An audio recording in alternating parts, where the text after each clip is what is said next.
Sejam bem-vindos a esta mesa redonda, o futuro das relações empresariais entre Portugal e Angola no pós-Covid-19.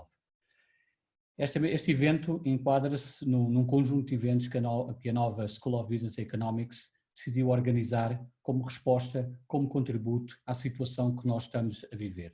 Confiamos na ciência para obtermos respostas e ao longo dos 40 anos, tal como dizia o vídeo, a nova School of Business Economics esteve sempre consigo e estará sempre consigo. Estes eventos são constituídos por webinars, constituídos por conferências ou um ciclo de conferências em que a próxima se vai realizar já amanhã sobre o setor da saúde, que contará com a presença do bastonário da Ordem dos Médicos. E também por esta mesa redonda sobre o futuro das relações empresariais em Portugal e Angola pós-Covid. Esta conferência, esta mesa redonda terá dois momentos, em que nos primeiros 60 minutos teremos uma conversa entre os membros do painel e depois, nos últimos 30 minutos, será aberto o Q&A, que permitirá aos participantes colocar perguntas aos membros do painel. Poderão fazê-lo no ecrã, na parte inferior do ecrã, onde diz Q&A, colocam a vossa pergunta, que depois será, consoante, de acordo com a ordem de recepção das mesmas, será então colocada aos participantes. Não teremos tempo certamente para todas as perguntas e, portanto, o critério vai ser por ordem de colocação das mesmas. Gostava de apresentar os membros deste painel. O painel será moderado pelo Carlos Rosado Carvalho, terá como participação Eurico Brilhante Dias, Secretário de Estado da Internacionalização, António Henriques da Silva, Presidente do Conselho de Administração da AIPEX, Emanuel Gomes, professor da nova SBE, e Fernando Ferreira, administrador da Parceria Portuguesa para a Água. Sem mais demoras, desejo-vos a todos uma boa mesa redonda, uma boa tarde e passo já a palavra ao Carlos Rosado Carvalho. Boa tarde a todos, boa tarde Luís. O Luís dizia que as respostas têm que ser dadas pela ciência e justamente por isso o Emanuel Gomes, que é professor de Economia da Nova, terá o privilégio de fazer a primeira intervenção, que será uma intervenção, digamos assim, de enquadramento, de contextualização. E sem mais delongas, convido então o Emanuel Gomes a abrir as hostilidades, digamos assim. Muito boa tarde a todos, muito boa tarde aos palestrantes e também a todos os que estão presentes. É de facto um prazer não diria que será uma alegria na medida em que estamos a viver tempos de desafio, tempos não de grande mudança. É obviamente com alguma expectativa que nós vamos abordar alguns dos temas relacionados, portanto, com as relações entre Angola e Portugal, portanto, neste contexto de grande mudança e de dificuldade que o mundo tem vivido. No caso da minha apresentação, vou tentar ser o mais breve possível, na medida em que vou tentar fazer um enquadramento não de uma maneira demasiado académica, genérica, teórica e abstrata. Vou tentar, obviamente, relacionar com o que se passa no terreno, tentar relacionar com a realidade, mas de qualquer forma acho que será oportuno na medida em que algumas das intervenções com certeza irão estar um pouco à volta de alguns dos temas que eu vou levantar aqui nesta minha breve apresentação. E gostava de dividir então em três aspectos fundamentais. Portanto, vou falar um bocadinho sobre o contexto, a situação atual e também lançar alguns desafios aos demais palestrantes para abordarmos alguns aspectos relacionados com as relações futuras, que é obviamente o tema desta conversa, deste webinar. Em relação ao contexto, eu gostava de abrir um parênteses, começar a minha intervenção, portanto, com um pequeno parênteses, que é, nós estamos a falar sobre Portugal e Angola, as relações Portugal e Angola, mas não podemos de maneira alguma, portanto, perder o horizonte do enquadramento regional e da integração regional e económica em que ambos os países estão inseridos, nomeadamente Portugal na União Europeia e Angola na SADC e no contexto do continente africano e em diversos outros blocos económicos na qual Angola participa. Portanto, apelava aos palestrantes, bem como a toda a audiência, de não perdermos o enquadramento, porque é essencial, é importante, quer isto dizer que existem efetivamente, o efeito nunca é apenas direto, mas há efeitos colaterais, portanto, efeitos que se propagam nesta relação entre estes dois países. É certo que Angola não é apenas o único intermediário potencial, digamos, intermediário para países africanos que querem para não relacionar com a Europa de maneira alguma, portanto, estou perto, contudo, é sempre possível, através de Portugal, a língua, a cultura, a história, é sempre possível, portanto, um estreitar de relações que possam efetivamente trazer benefícios, não apenas a empresas angolanas, como também de outros países de África em relação à Europa e vice-versa. Ou seja, o continente africano, não podemos falar no mercado africano porque é muito diverso, são 40, perto de 50 países, portanto, com uma diversidade enorme, cultural, económica e por aí fora. Contudo, a África em si no todo não pode ser descurada, ou seja, Portugal e o relacionamento que tem com Angola poderá trazer benefícios para as empresas portuguesas e outros agentes que vão muito além dos benefícios que Angola como país unicamente poderá alavancar para os agentes portugueses, portanto as empresas e outros intervenientes nas relações comerciais. Portanto, neste caso, em relação à África, eu gostava apenas no todo, e onde se enquadra, portanto, Angola, de realçar que enquanto as atenções, o foco das empresas e por vezes também a nível transnacional, organizações e instituições transnacionais, têm estado muito virado para a Ásia, para o mercado asiático e outras partes, outros mercados de grande crescimento. Não podemos esquecer que a África é de facto a grande fronteira, a próxima grande fronteira no que toca o comércio internacional, investimentos internacional, portanto a globalização. A África é de facto a grande fronteira. Vejam alguns factos só para partilhar num slide muito brevemente: 52 cidades com população acima de 1 milhão, tal como acontece onde na Europa Ocidental, portanto na parte mais desenvolvida da Europa. A percentagem de pessoas a viver em cidades é superior à da Índia e já deverá atingir muito brevemente cerca de 50%, e a classe média já é maior do que a classe média na Índia e tem efetivamente poder de compra, o qual continua a aumentar. Em relação a necessidades que a África vai tendo em relação à infraestrutura, educação, saúde, retalho, com certeza apresentam desafios para os empresários, para as empresas, mas também apresentam enormes oportunidades, principalmente porque já se pode pagar, não é o caso, não se vive apenas de subsídios, de apostas, de incentivos, mas já há poder de compra de mercado que está a aumentar efetivamente. Tendo feito este zoom out e olhando de maneira um pouco mais abrangente, eu gostava então de focalizar e descer, fazer uma espécie de zoom in e falarmos então mais diretamente de Portugal e Angola concretamente. Em relação à Europa ainda, e falando do foco Portugal, nós vemos aqui as exportações de Portugal em 2019 e vemos que de facto o foco tem sido principalmente a Europa, ou seja, países da União Europeia, com exceção dos Estados Unidos, por razões óbvias.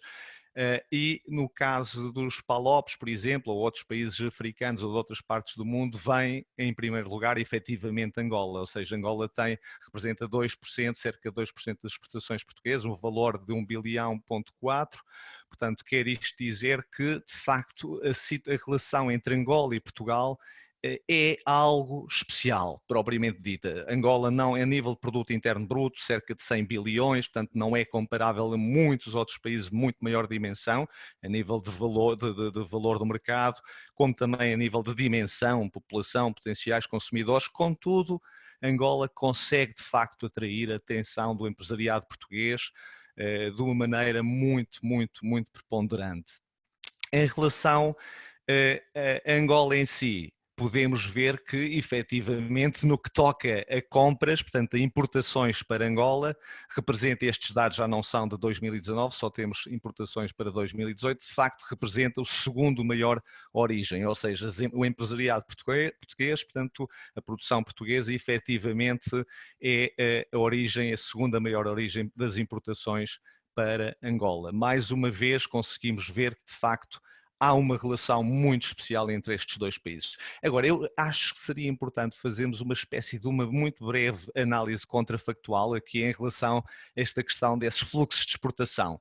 E eu gostava, aqui neste slide, nós podemos observar as exportações de Portugal e vemos, conforme eu referi anteriormente, representa 2,1%, portanto, para Angola, e Angola é o 9º destino das exportações portuguesas, com exceção dos Estados Unidos, portanto, o único país extra-União Europeia dentro dos top 10 nas exportações portuguesas. Interessante, quando comparamos com o Brasil com um GDP 18 vezes superior ao de Angola e uma população 7 vezes superior ao de Angola, representa 1,10% de exportações para o Brasil, ou seja, menos de 1 bilhão para o Brasil, representando então o 11º destino das exportações portuguesas portanto, para estes dois países. Quer isto dizer que Angola aqui de facto assume um papel muito relevante, de grande importância para as exportações portuguesas. E comparando agora com Espanha, por exemplo, Reino Unido, os quais também têm ligações históricas, linguísticas, culturais, com outros países à volta do mundo. No caso da Espanha, comparando países com proximidade linguística, cultural, histórica, nós vemos o caso do Chile, mas vejam o Chile, obviamente não farei a comparação com os Estados Unidos, nem com o Canadá, nem a Austrália, e também não com o México, pelo enquadramento geográfico do México em relação aos Estados Unidos e a dimensão, mas comparando com um país semelhante a nível de mercado, de valor de cerca de 300 bilhões, portanto, vemos que o Chile apenas é o 33º destino das exportações de Espanha, com 0,6%. Em relação a Hong Kong, Reino Unido, e comparando, temos aqui Hong Kong, que é o 12º destino. Ou seja, a nível de comparação, parece realmente realçar que Portugal, Angola têm uma relação especial. As razões não vão entrar, obviamente, poderá ser, outros palestrantes poderão abordar alguns dos aspectos relacionados com isso, mas existe efetivamente. Eu mencionei aqui o caso de Angola e gostava apenas de comparar a questão de Moçambique, e nós vemos que efetivamente, enquanto que Portugal portanto, é o segundo maior país que exporta para Angola, Portugal representa o 6º destino das exportações angolanas, com 2,6%. Em relação a Moçambique, nós vemos que Portugal é apenas o 16º destino das exportações moçambicanas, com menos de 1%. Quer isto dizer, reforça a nível de enquadramento, a nível de relação, não tenho dúvida que de facto existe uma relação especial. Em relação à situação atual, para quem está por menos, portanto, dentro do que terá passado, do que se tem passado, desde 2015 a situação parece ter mudado significativamente. Efetivamente, as exportações, o crescimento de Angola e a relação entre Portugal e Angola tinha crescido substancialmente, exponencialmente na última década, mas a partir de 2015 deu-se uma grande viragem. Como sabemos, não podemos dissociar da questão dos preços do petróleo. Obviamente, isso provocou uma grande diminuição das reservas cambiais. O pagamento, por exemplo, só para dar um exemplo, os pagamentos em kwanzas deixaram de ser feitos em dólares, com exceção da indústria petrolífera, para passarem a ser feitas em kwanzas. No início fez-se o esforço de haver uma indexação ao dólar, mas depois não se conseguiu manter a indexação, teve de se deixar de fazer a indexação. Obviamente tudo isto levou a uma quebra diminuição do poder de compra, diminuição da procura, diminuição do emprego, peço desculpas pelo typo, as importações consequentemente por falta de poder de compra também de divisas diminuíram e muitas empresas têm saído do mercado, nomeadamente empresas portuguesas e como a título de curiosidade, se for a ver, por exemplo, alunos da escola portuguesa, a Escola Internacional Portuguesa em Angola, tem estado a sair inúmeros alunos e continuam a sair, o que é um reflexo precisamente da diminuição dos empresários, dos expatriados, portanto, a trabalhar em Angola. O que é que tem sido feito? O governo tem tido uma ação muito importante no que toca a reestabelecer, portanto, a procurar muito proativamente uma interação entre as instituições internacionais. Isto porquê? Para tentar recuperar, reestabelecer a confiança que é essencial em negócios internacionais. Portanto, a confiança e a incerteza são lados são negativos para o negócio internacional e o governo tem feito esse esforço imenso. Agora, é certo que esse tipo de confiança perde-se muito rapidamente pela conjuntura, o petróleo, etc, e as demais razões, mas para recuperar, todas as medidas de recuperação levam tempo, ou seja, demora tempo, não é de um dia para o outro, e os efeitos com certeza não são imediatos, são efeitos que demoram o seu tempo de médio e longo prazo. Mas o governo tem feito muito concretamente tem incentivado os bancos a conceder o crédito, tem tentado assegurar que os salários de expatriados possam ser pagos nos países, possibilitar que lucros possam ser repatriados, mas obviamente com a dificuldade das reservas cambiais tem sido extremamente difícil. Por exemplo, em 2017, com a tentativa de diversificação, acelerar a diversificação, fez esse esforço, tentar acelerar o investimento, mas obviamente a falta de divisas não permitiu dar continuidade a essa intenção estratégica da diversificação e não dependência do por exemplo.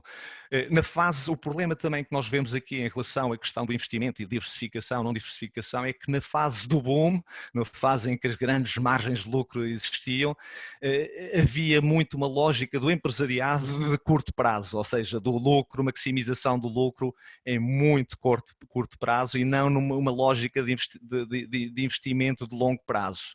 Ou seja, imperava a troca, portanto, a intermediação, compra, venda, lucro rápido e não a lógica de investimento de longo prazo, o que também, obviamente, peço desculpa, passo a expressão, se no tempo das vacas gordas a lógica era de curto prazo, obviamente sofre-se as consequências quando a mudança estrutural e conjuntural dos fatores externos se dá, não havia uma base de sustentação e uma infraestrutura que permitia sustentar o longo prazo. Contudo, não são tudo más notícias, nós estamos a falar no contexto do Covid, eu também vou tocar nisso no fim, mas gostava de ver que há luz ao fim do túnel.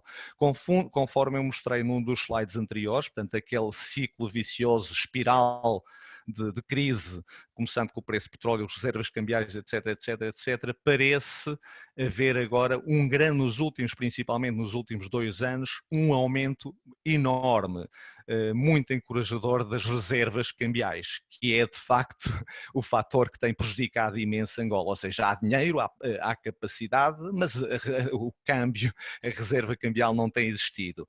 Isto passando mais uma vez, passando a expressão, portanto usando uma expressão popular, é o sangue que corre pelas veias para dar precisamente a dinâmica ao mercado. E efetivamente nós observamos neste gráfico que tem havido um aumento exponencial nos últimos 2 anos, o que é encorajador.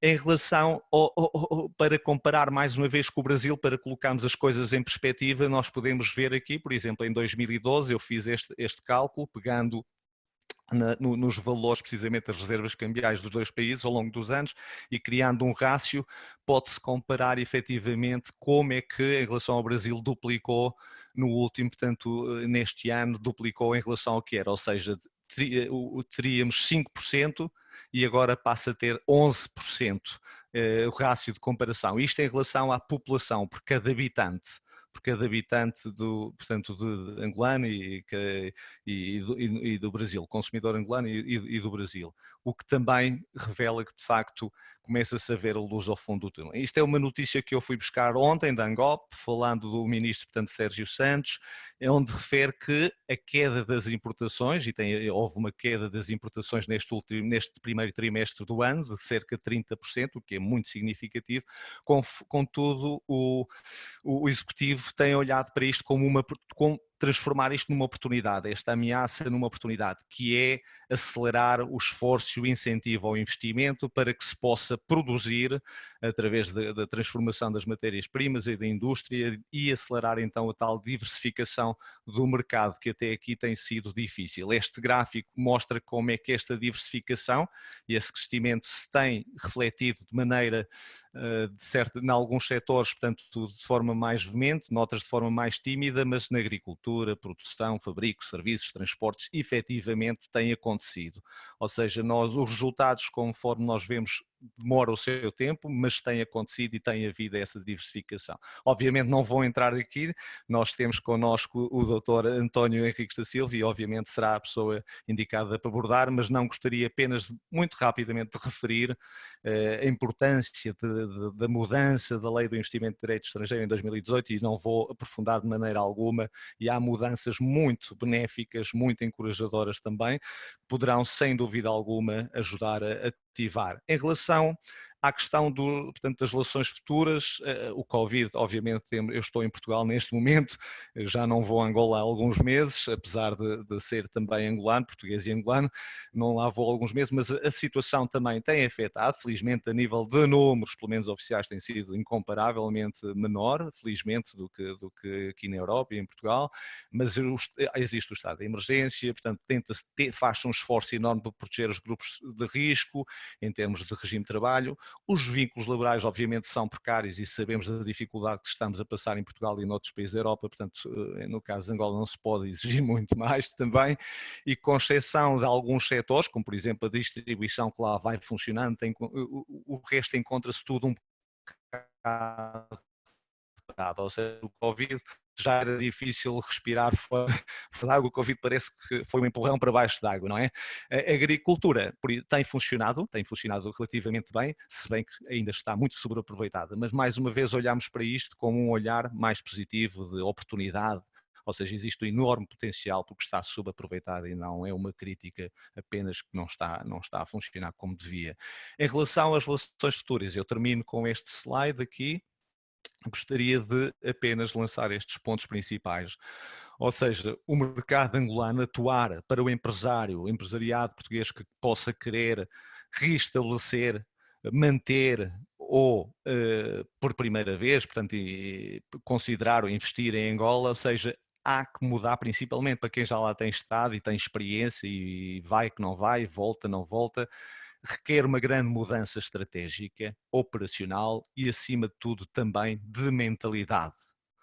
Ou seja, efetivamente não se pode cometer os mesmos erros quando a lógica de compra e venda, de intermediação, de lucro rápido não é possível. A lógica agora tem de passar por uma lógica inevitavelmente de longo prazo, de investimento. A exportação e importação será sempre necessária e bem-vinda e faz parte do comércio internacional entre países e negócios internacionais entre países, mas essa lógica vai cada vez mais ser reduzida, ou seja, o investimento, a permanência vai ser necessária. Para tal, é necessário gerir muito bem as expectativas. Porquê? Porque as margens de lucro não são e não vão voltar a ser o que eram anteriormente, ou seja, aquelas grandes margens de lucro ao fim de um ano ou dois, temos o investimento recuperado, não vai acontecer. É um mercado mais competitivo, está a entrar cada vez mais dentro do mercado global, como tal, a procura de ofertas, as leis de mercado começam a prevalecer cada vez mais e mais, quer isto dizer que vai-se ter que gerir as expectativas e pensar mais uma vez que os preços não são o que era, logo os custos, infelizmente, muitos continuam elevados e outros bastante altos, quer dizer que a margem é menor. Portanto, esta gestão de expectativas é fundamental.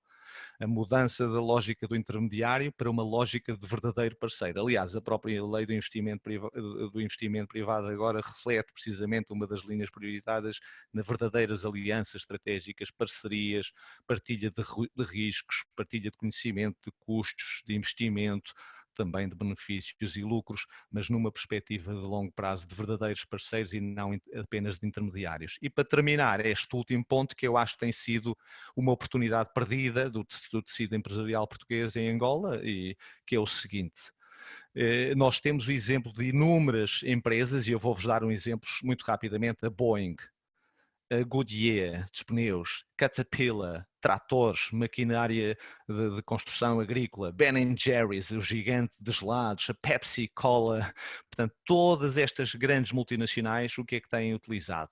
Um novo modelo de pagamentos, ou seja, quando a reserva cambial, quando o cash é reduzido e a impossibilidade de repatriar lucros, capital, o que é que acontece? Eles têm feito counter trade, ou seja, troca de produtos por produtos. O caso da Boeing, aviões por petróleo na Arábia Saudita, por exemplo, a Goodyear troca portanto, os pneus por têxteis, minerais, produtos agrícolas, a Caterpillar na Colômbia troca gaskets e na Argélia vinho por máquinas, Ben Jerry na Rússia, vodka, e a Pepsi Cola, perdão, vodka na Rússia, mel, ou seja, existe uma nova possibilidade de pagamentos que ajuda a servir de almofada para quando efetivamente não existe, as reservas cambiais ainda não atingiram um nível suficiente. E acho que deve-se explorar essas possibilidades e esse modelo, não apenas de negócio, mas de pagamentos também. E, por uma questão de tempo, gostaria de terminar aqui, deixo por aqui, obviamente estou aberto e terei o maior prazer em responder às questões quando passemos a tempo de Q&A. Muito obrigado pela vossa atenção.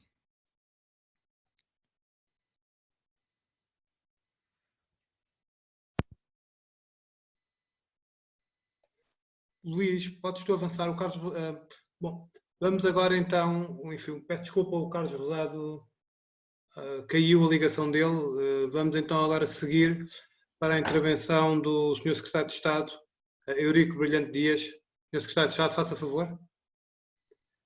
Muito boa tarde a todos, desde Lisboa. Eu devo dizer que a ligação de internet do Palácio das Necessidades não está a grande coisa e, portanto, se me perderem entretanto, peço imensa desculpa, mas eu, na intervenção do Sr. Professor Emanuel Gomes antes, perdi 2 ou 3 minutos porque a ligação foi abaixo, mas esperemos que corra tudo bem, penso que me continuam a ouvir. Primeiramente, naturalmente, um agradecimento pelo convite para participar e para estar convosco, é sempre um gosto.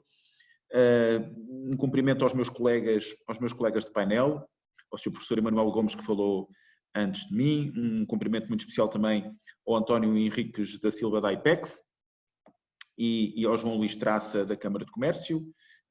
O João Luís Traça é um parceiro de muitas destas iniciativas ao longo dos últimos anos e um cumprimento também a uns parceiros de muitas iniciativas nos últimos anos, que é a Parceria Portuguesa para a Água.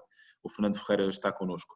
Queria dar também um cumprimento ao Carlos Rosado de Carvalho, que sei que não nos está a ouvir neste momento, mas desde os tempos em que o ouvia na rádio em Portugal, quando o ouço agora aqui nestas nossas transmissões, faz-me lembrar quase os tempos em que eu o ouvia aqui na rádio em Portugal, uma voz sempre muito avisada nestes temas relacionados mais com a economia. E fazendo estes cumprimentos, eu gostaria de iniciar a minha intervenção por fazer uma afirmação de teor mais político. E esta primeira nota diz respeito à natureza da relação entre Portugal e Angola.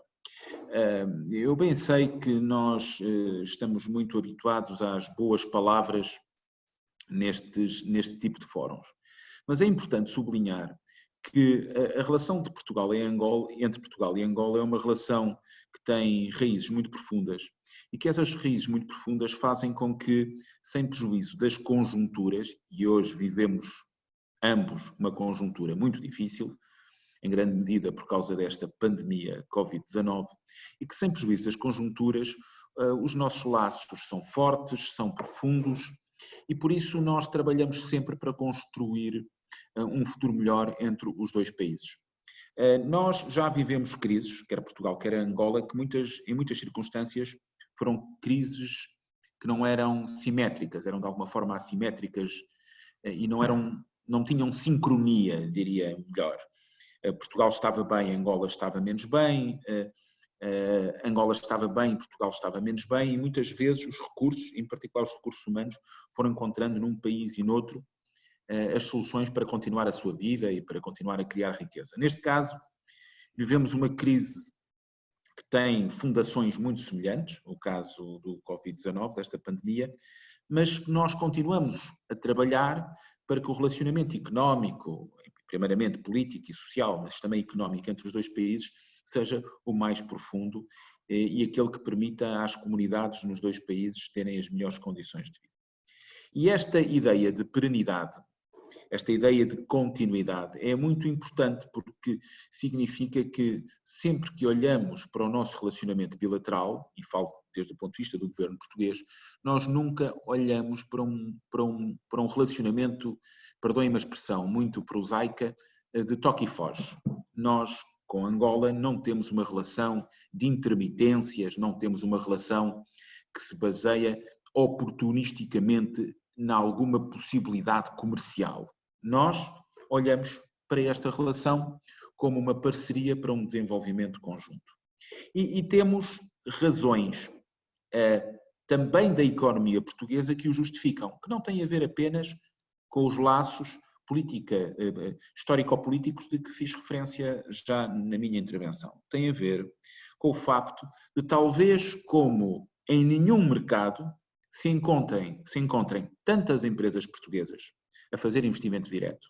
Ou seja, nós não encontramos outro país no mundo onde tantas empresas portuguesas estejam presentes com investimento direto. Mas mais do que isso, empresas portuguesas de todas as dimensões. Grandes, médias e pequenas, e microempresas.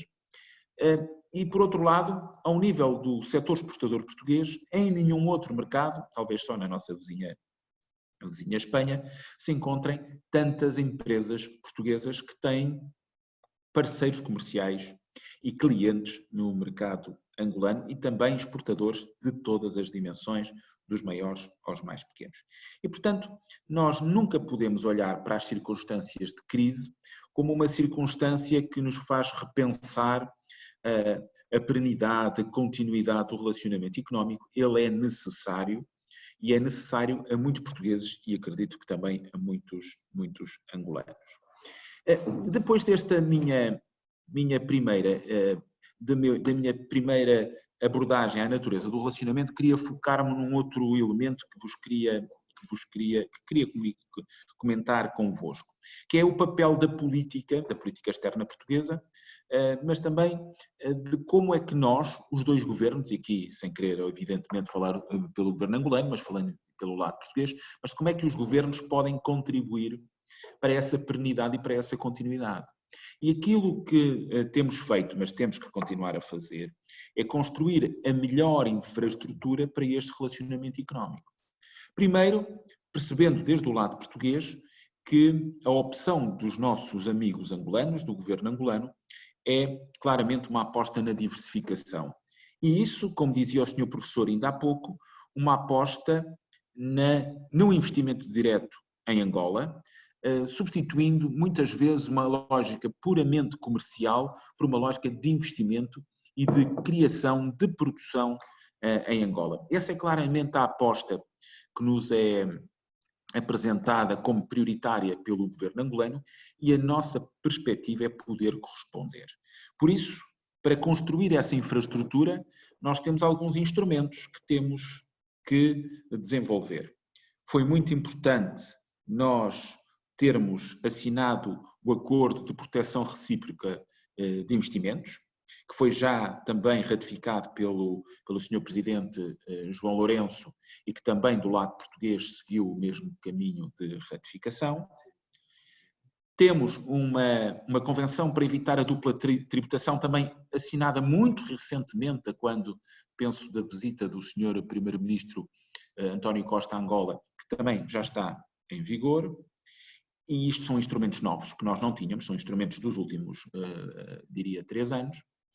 E, por outro lado, nós fizemos um reforço importante da Convenção Portugal-Angola, de 1.000 milhões para 1.500 milhões de euros. Bem sei que, dada a circunstância da economia angolana, este reforço da linha encontra hoje alguns bloqueios, em particular no que diz respeito a novas assunções de dívida por parte do governo angolano, peço desculpa, mas esse reforço é importante para permitir que empresas portuguesas possam desenvolver os seus projetos em Angola, no quadro das prioridades políticas do governo angolano, naturalmente, é por isso que é uma Convenção Portugal-Angola, mas que o possam fazer com garantia de Estado, com garantia do Tesouro português. Estes instrumentos estão disponíveis, são novos e são uma primeira camada para nós encontrarmos nesta conjuntura tão difícil elementos onde podemos encontrar esperança e também alguma segurança no desenvolvimento das nossas atividades em Angola. Há um outro elemento que me parece muito importante e que eu gostaria de elogiar desde Lisboa, que tem a ver com um conjunto de iniciativas de aumento da transparência e de reforço das condições do investimento privado em Angola. E eu devo mesmo sublinhar que nas últimas semanas há sinais claros, não só do Governo, mas também do Banco Nacional de Angola, com algumas iniciativas, algumas no sentido de aumentar a bancarização ou a bancarização na economia angolana, de criar mais transparência na relação entre detentores de capital e opções de crédito e soluções de crédito das próprias entidades bancárias angolanas, que são aproximações que nos permitem reforçar a transparência e a confiança no sistema bancário, no sistema financeiro angolano, que é, eu diria, uma infraestrutura fundamental para o desenvolvimento do investimento privado em Angola. E isso são elementos muito importantes. Aliás, o Sr. Professor Manuel Gomes falou de um desses aspectos na sua apresentação, é um sublinhado muito importante e que o governo português tem vindo a apreciar como um elemento positivo no reforço da confiança dos investidores privados. Nesse reforço dos investidores privados, inclui-se também aqui uma outra dimensão.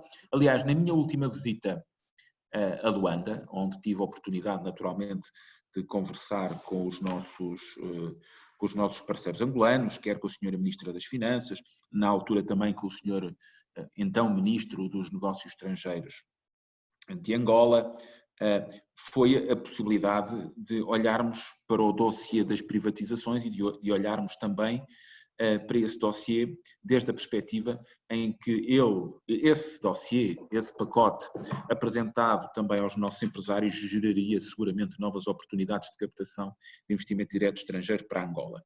E nessa dimensão, eu penso que esse processo está a correr.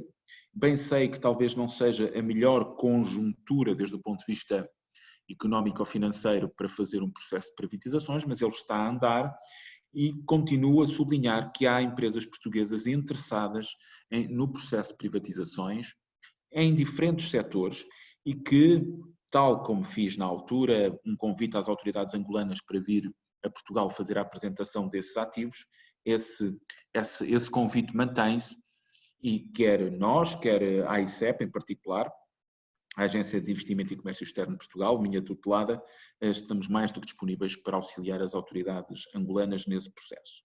Agora, tendo feito este enquadramento, é preciso claramente perceber que a fase, e este é um sublinhado que quero deixar, que a fase de uma aproximação puramente comercial, eu penso que é uma fase que está encerrada. É normal que os fluxos comerciais se mantenham ativos. Comerciar é bom, comerciar é muito positivo já agora. Eu acho que o comércio internacional parece viver alguns momentos de dificuldade. Há aí algum refluxo nacionalista que tem espirrado de alguma forma, se podemos dizer, para o comércio e para o comércio internacional, mas o comércio internacional é positivo, cria valor, mas evidentemente deve ser equilibrado e balanceado. E para ser equilibrado e balanceado, nós temos que ter capacidade de produzir e exportar para termos capacidade de importar de forma eficiente. Exportar para importar mais é bom, apenas importar é seguramente negativo, desequilibra a conta corrente e não é uma forma saudável de participar no comércio internacional. Aliás, Portugal tem tido uma trajetória assinalável na sua balança de bens e serviços, que há 8 anos é continuamente positiva, mas é ligeiramente positiva. Portugal é um país que hoje tem superávites substantivos, por exemplo, com França e o Reino Unido, e com os Estados Unidos da América, já agora, mas que tem, por exemplo, os déficits expressivos com a economia espanhola ou com a economia alemã. O importante é que, no conjunto, a economia portuguesa tem uma balança de bens e serviços ligeiramente superavitária, eu diria equilibrada no essencial, e nós queremos aumentar o grau de abertura da economia portuguesa, mas aumentar o grau de abertura significa exportar mais para podermos importar melhor. E por isso, nessa linha, eu penso que nós temos que continuar a participar com os nossos parceiros angolanos nesse desidrato das autoridades angolanas, que é aumentar a diversificação da economia angolana, e eu penso que as empresas portuguesas estão em muito boas condições e em belíssimas condições de participar nesse processo. Claro que há dificuldades pelo caminho, é evidente que vamos ter muitos obstáculos para ultrapassar. A situação da economia portuguesa hoje é particularmente difícil por causa do Covid-19. A economia portuguesa este ano terá um déficit do seu orçamento, teremos dentro de muito pouco tempo um orçamento suplementar. As exportações vão descer, é evidente, as fronteiras estão fechadas e, portanto, não há condições de manter o fluxo exportador e até importador com igual montante, mas nós vamos ultrapassar esta fase e é para ultrapassar essa fase que já estamos a trabalhar neste desconfinamento e, evidentemente, Angola e os nossos amigos angolanos estarão na primeira linha, seguramente, das nossas preocupações para retomar os fluxos de importação e exportação. Queria deixar, no fim, uma nota que me parece importante. A FILDA é sempre um momento importante em Luanda. Foi adiada para 6 a 10 de outubro, é a informação que eu tenho. Eu gostaria mesmo que uma das primeiras visitas pós-Covid e pós-desconfinamento pudesse ser Luanda, porque nós temos que retomar este fluxo tão positivo que temos tido nos últimos anos, que tem permitido, de facto, reconstruir, apesar da conjuntura da economia angolana, que foi sobradamente sublinhada pelo nosso primeiro palestrante, o professor Emanuel Gomes, mas que, sem prejuízo dessa conjuntura, nós nos últimos anos trabalhámos bem, trabalhámos com afinco e creio que vamos poder retomar rapidamente essa nossa agenda para relançarmos as relações económicas entre os dois países. Agora, com esta nota, que termino, com esta nota, sem prejuízo das conjunturas, o nosso relacionamento é um relacionamento perene, é nessa perenidade que continuamos naturalmente a suportar tudo aquilo que fazemos e os portugueses e os angolanos, que em momentos diferentes da nossa história foram pilares fundamentais para que cada um dos países pudesse sair das suas crises, vão ter que enfrentar esta crise em conjunto, porque ambos os países neste momento enfrentam um cenário económico bastante difícil e por isso vamos ter que trabalhar em conjunto para ultrapassar esta fase. Vejo que o Carlos Rosado Carvalho já conseguiu reentrar, mas ele não deve ter ouvido o meu sublinhado inicial.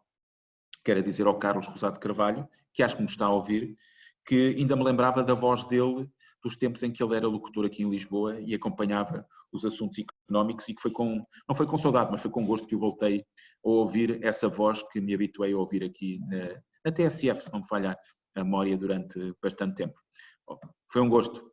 Eu penso que ele está a conectar-se outra vez. Acho que se calhar voltou a não ouvir o meu comentário. Por isso, muito obrigado e estou disponível também para depois para a troca de impressões para aquilo que entenderem.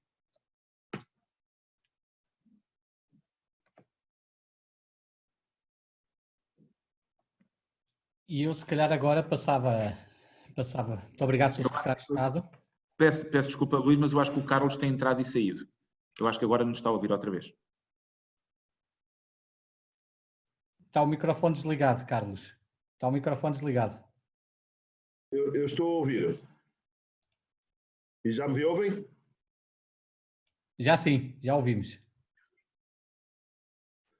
Pois, estas coisas das tecnologias fazem-nos estas partidas, mas parece que foi uma coisa geral aqui em Luanda. Eu não sei, eu tenho estado a falar com o António ao telefone, ele também caiu e, portanto, aparentemente ainda não conseguiu entrar.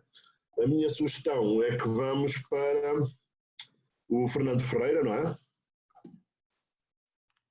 Exatamente. Certo.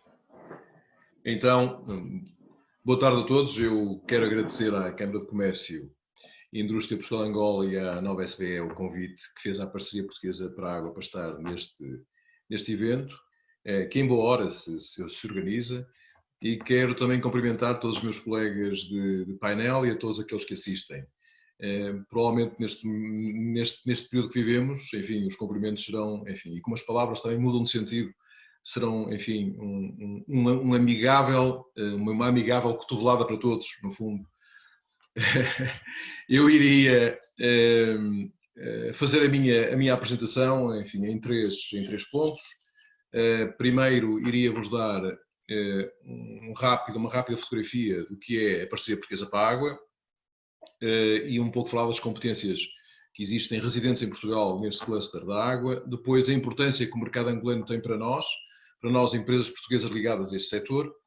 E, enfim, a terceira parte será um pouco aquela parte mais difícil, é como vemos no fundo o futuro, que é o tema principal do nosso webinar, das relações internacionais ou das relações empresariais entre estes dois mercados, Portugal e Angola. Bom, a Parceria Portuguesa para a Água é uma associação empresarial, tem 104 associados, maioritariamente são empresas, mas também instituições científicas e universidades. A Parceria Portuguesa para a Água tem, de facto, um objetivo que é fácil de enunciar, é mais complicado de implementar, muitíssimo mais, mas, no fundo, o que a PPA pretende é facilitar, alavancar, ajudar à internacionalização das empresas deste setor da água. Eu também gosto de chamar indústria da água. Então, o que é isto? No fundo, é uma cadeia de valor complexa e nós temos vários pontos dessa cadeia de valor. Temos, no fundo, aquelas empresas que conseguem e que têm as competências para, mediante um problema, resolver, enfim, analisar, avaliar quais as soluções adequadas para determinado tipo de situação problemática que existe, ou uma região, uma província, onde há necessidade de água, de abastecimento, de tratamento. Depois há que definir as soluções, os projetos, depois há que implementar os projetos, a execução, e depois há que arrancar, operar e executar todas estas infraestruturas. Portanto, é uma cadeia complexa e até eu diria que, enfim, os outros colegas estão mais ligados a outras áreas, que me desculpem, mas eu acho que até é a cadeia de valor, eu diria, mais friendly, aquela que exige mais aproximação, onde quer que ela esteja, com terceiros, com seus utilizadores, e que vão ser, de facto, aqueles que vão beneficiar de todas estas infraestruturas. Nós temos aqui, enfim, práticas de teletrabalho e estamos a comunicar através da internet. Infelizmente não conseguimos fazer aulas por Skype, nem por Zoom, não conseguimos operar, nem arrancar, nem funcionar ainda com estas ferramentas. Enfim, talvez mais tarde possa haver uns robôs que nos substituam, mas neste momento não conseguimos, portanto temos que interagir. E, de facto, este período é um período complexo e muito complicado, que nos obriga a pensar em soluções diferentes, enfim, atendendo ao confinamento com que estamos. Pronto, este era o enquadramento que eu vos queria dar relativamente à Parceria Portuguesa para a Água e à cadeia de valor onde nós estamos. Também falar-vos um pouco, e muito rapidamente, sobre o que é que Portugal conseguiu e o que é que Portugal tem hoje internalizado como competências. De facto, estamos a falar de uma geração, nem isso. Portugal conseguiu, enfim, como dizia o presidente da International Water Association, o Sr. Paulo Reiter, conseguiu fazer aquilo que toda a gente, enfim, ou muita gente ligada ao setor, diz, enuncia como um milagre português. E nós, de facto, numa geração de 23, 24 anos de intervalo, conseguimos passar, por exemplo, de um rácio de água segura de 50% para 98,7%, são números do DERSAR. Conseguimos passar, por exemplo, de 30% de tratamento de efluentes para mais de 85% de redes a funcionar e tratamento de efluentes ao nível do tratamento secundário. Enfim, não vou pormenorizar muito isto, mas é um tratamento mais avançado. Portanto, nós temos mais de 85%. E temos também outro registro que é notável. O ano passado conseguimos ultrapassar o número de 350 praias com bandeira azul. Isto não se faz por acaso, faz porque, de facto, o que chega aos nossos mares, e as praias são interiores e são costeiras, são de facto de qualidade e, portanto, elas são avaliadas todos os anos e há um gradual crescimento nessa entrega europeia, que no fundo é a bandeira azul, que dá o mérito a quem tem as condições reunidas e são exigentes de boa qualidade ou de excelente qualidade, neste caso, as nossas praias. Portanto, Portugal hoje tem uma geração de pessoas que viveu tudo isto e que, enfim, é reconhecida até através de muitos países da Europa que nos visitam, e tivemos cá recentemente, enfim, a PPA organizou uma série de visitas a pedido de delegações, de decisores, de técnicos, que vieram cá, muitos dos Balcãs, que estão também numa fase de entrada para a União Europeia e querem perceber como é que Portugal conseguiu agilizar tudo isto, até da Irlanda, países também nórdicos, e portanto nós temos sido uma montra e, enfim, acho que é uma janela de oportunidade enorme que nós temos, e muitas vezes subvalorizada, para poder partilhar com outros, de facto, as nossas capacidades que temos e que estão, enfim, e que são provadas.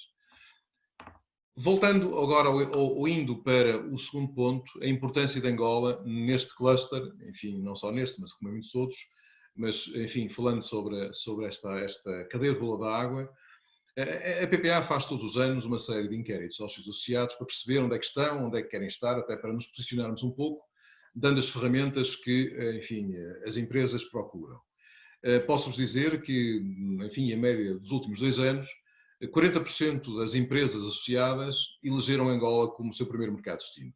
E 66% Angola está nas 3 primeiras posições de importância de mercado, digamos, de atuação de toda esta cadeia de valor, que vai desde a concepção, os master plan, os projetos, a execução, as empreitadas. Adicionando a estes números que estou a partilhar convosco, a AICEP recentemente fez um estudo muito interessante relacionado com o benefício que as multilaterais, enfim, que a banca multilateral, e estou a falar do Banco Mundial, o Banco Europeu, o Banco Africano, fizeram ou tiveram para Portugal, porque no fundo, vocês sabem, Portugal é acionista destas estruturas e, portanto, isto tem um custo como acionista para Portugal, mas tem também um retorno, de facto, através das encomendas que as empresas têm com financiamentos destas multilaterais. E falando apenas de empresas ou, portanto, de contratos assinados em que as empresas portuguesas estão portanto, são líderes de consórcio, portanto, há muito mais do que isto, mas apenas como líderes de consórcio, porque há muitas também estão como subempreiteiras de entidades que ganham. De facto, Portugal teve, durante este espaço de tempo, 2007, 2018, 2 bilhões de contratos assinados e, enfim, pergunto-vos se imaginam qual é o país que teve mais contratos assinados destes todos. É, de facto, Angola. Angola teve 100 contratos assinados por empresas portuguesas como líderes de consórcio e desses 100, 58 são ligados à indústria e a esta cadeia de valor que é a água. Portanto, de facto, Angola para nós é um mercado absolutamente importante, enfim, para nós e para esta atividade e para muitas outras, e portanto, enfim, é um mercado que tem uma tradição de trabalho connosco, eu diria quase genético, e portanto é um mercado onde as empresas querem estar, estão e vão continuar seguramente a estar. Portanto, feita aqui o enquadramento, a fotografia da importância do mercado de Angola, enfim, vou entrar um bocadinho no terceiro tema, que seria o futuro. Enfim, é o tema mais complicado, mas como é que eu vejo então este futuro? Bom, como introito, eu acho que nós, enfim, andamos todos um pouco às apalpadelas, e peço desculpa, eu não sou epidemiologista nem sou cientista, mas de facto nós andamos muito a aprender com o que está a acontecer. E, infelizmente isto caiu-nos, enfim, eu quase estou a lembrar aqui do Asterix, com o céu cai-nos na cabeça, portanto, esta pandemia caiu-nos aqui em cima, com, enfim, impactos importantíssimos a todos os níveis, em Portugal, em todos os países do mundo, como é óbvio, Angola, obviamente. E estamos muito a aprender com alguns países que estão 2, 3 semanas adiantadas relativamente aos nossos procedimentos e aos resultados que estamos a ter. Angola também sei que está a olhar para aquilo que, enfim, muitos países também estão a fazer, está a ter os seus cuidados, de facto, Luanda está em cerco sanitário, estão no 3º estado de emergência, provavelmente irão passar para um 4º. Portanto, neste momento, eu diria que, enfim, estamos com os cuidados necessários para que ultrapassemos esta crise, e eu espero, e estou certo, que ela, ou através enfim, de processos médicos ou vacinas, eu não sei se isto vai ser endémico como o sarampo. O sarampo é um vírus que vive connosco e temos a vacina para, enfim, temos a vacina que o debela. Portanto, não sabemos bem se isto vai ser endémico, se vai acabar por ultrapassar, porque há muitas teorias que dizem que isto com um grau de imunidade, já ouvi falar entre 15% a 70%, o vírus acaba por desaparecer. E, portanto, ou acaba por perder, digamos, o efeito contaminante que tem hoje. E, portanto, enfim, nós estamos, eu acho que, apesar de tudo, no bom caminho para poder debelar isto muito rapidamente. No entanto, eu acho que há ainda algum receio, e isto vai acontecer nas próximas semanas ou nos próximos meses, de alguma retoma de alguns trabalhos, enfim, nomeadamente em Angola, onde vejo que há alguma preocupação, enfim, em tentar perceber exatamente como é que as coisas se vão passar no imediato. Portanto, esta é a fotografia de hoje e, portanto, enfim, o que se possa dizer relativamente a isso é um pouco mais especulativo. Mas o que eu acho que se pode fazer, e neste setor e em muitos outros, enfim, eu creio que mesmo durante este período, e eu tenho aqui o Sr. Secretário de Estado connosco a ouvir-nos, eu parece-me que há aqui uma área onde nós e as empresas e muitas estruturas em Portugal podem ajudar neste período, que é um período de indefinição, a continuar a estar presentes através, por exemplo, deste mecanismo que nós estamos aqui a utilizar. E dou-vos como exemplo, enfim, lembro-me agora dois projetos muito interessantes que estão a ser feitos em Portugal, que estão a ser replicados em Angola. Um deles que é promovido pelo nosso, aliás, são os dois promovidos pelo nosso Ministério do Ambiente e Alterações Climáticas, que é a ProAguas. A ProAguas é um programa de formação que está a ser dado portanto, a decisores políticos, a técnicos de autarquias, focado no tema exatamente da água. Portanto, já começou, entretanto foi suspenso, mas vai ser retomado. Tem tido um sucesso muito grande. Vai ser iniciado um projeto idêntico na área dos resíduos. E, portanto, Angola hoje carece muito de uma chamada formação específica, que eu acho que podia haver, em termos de governos, uma aproximação e um grande programa, digamos assim, entre Portugal e Angola, utilizando ferramentas deste tipo, em que podíamos dar formação muito específica. Eu não falo da cooperação que já existe e vai continuar, que tem a ver com o facto de termos alunos angolanos a formarem-se em Portugal e professores portugueses que vão lecionar nas universidades angolanas. Eu falo de uma formação muito específica em setores prioritários, como a área da energia, a área do saneamento básico, da água, e podíamos criar um grande programa. Já existe uma coisa parecida que até é financiada pelas multilaterais, as assistências técnicas que são feitas às entidades provinciais de água e saneamento, são as EPAs, e portanto já existem muitas empresas portuguesas que estão no território a dar esse tipo de assistência técnica, mas isso mais inseridas num projeto mais vasto, que são 3 anos, onde essa assistência técnica é feita. Eu refiro-me também a programas setoriais muito focados em determinado tipo de necessidades que, no fundo, compete às entidades angolanas identificarem e que nós temos essa capacidade de partilhar convosco. Portanto, eu acho que é um caminho, e isso teria que ser um projeto intergovernamental entre Portugal e Angola, enfim, apoiados muito pela cooperação portuguesa, que poderia, de facto, fazer este investimento de semente, porque, no fundo, é uma forma de continuarmos, e porque isto no futuro, pronto, e eu julgo que este futuro vai ser, em termos de ano, 1, 2 anos, e esperando que também se normalizem um pouco melhor a situação económica em Angola, porque todo esse tipo de infraestruturas e de investimentos que a PPA, no fundo, representa e que outras atividades económicas, no fundo, também estão presentes em Angola, nomeadamente a energia, significam também muito investimento intensivo. E, normalmente, este investimento é feito pela banca multilateral e, para terem uma ideia do crescimento que Angola teve utilizando os fundos da banca multilateral, posso dizer que há cerca de, em 2002, portanto, há 18 anos atrás, o financiamento que havia da banca multilateral para Angola eram 60 milhões de dólares. Hoje, enfim, em 2020, poderiam chegar, enfim, temos agora aqui o problema da pandemia e do Covid-19, que pode alterar um pouco estes números, mas poderia chegar ao $1 bilhão em termos de financiamento da banca multilateral. Depois, necessidades, enfim, eu não vou estar a dar muitos dados sobre isto, porque são conhecidos. Por exemplo, a Luanda precisa do dobro da água que neste momento produz. A água potável, no fundo, a água segura que neste momento existe em Angola é cerca de 50%. Portanto, existe aqui uma margem de crescimento brutal. Aliás, dizia o Secretário de Estado das Águas, o Engenheiro Crescio Costa, que eu prezo muito, dizia, enfim, daquela sua forma muito pragmática, que Angola vai precisar nos próximos 10 anos 4 vezes o investimento que hoje tem em termos de valor para poder chegar a parâmetros, enfim, aceitáveis. Portanto, no fundo, há aqui oportunidades enormes, não só nesta área como na área da energia. Claro que isto tudo também depende da capacidade que o país tem a investir. Estes investimentos, como eu disse, vão ter que ser de alguma forma alavancados através da banca, portanto, muito através da banca multilateral, porque são, no fundo, investimentos que, enfim, difíceis de serem recuperados muito rapidamente, mas há aqui uma área que eu, enfim, voltando um pouco atrás, acho que poderia ser implementada e acho que teríamos essa capacidade, as empresas estão disponíveis para isso, que é dar uma formação intensiva em áreas muito específicas. Continuamos, enfim, de facto, há aqui uma genética que nos aproxima e é uma forma também de estarmos aí, enfim, não sob a forma de investimento, enfim, porque todos temos estes problemas também, Portugal também os vai ter, mas é uma forma de continuarmos presentes. E por agora terminaria esta intervenção e obviamente estou disponível para depois responder às perguntas que entenderem. Muito obrigado. Muito obrigado.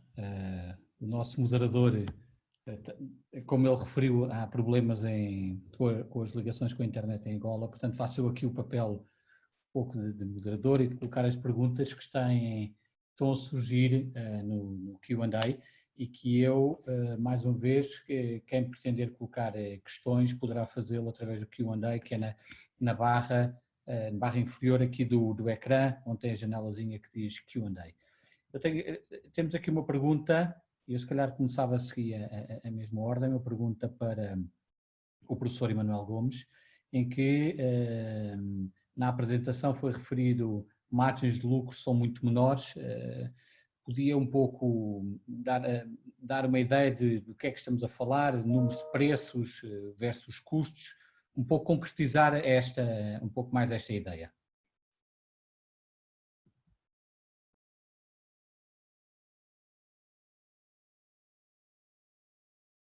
Não só ouvir, Manuel.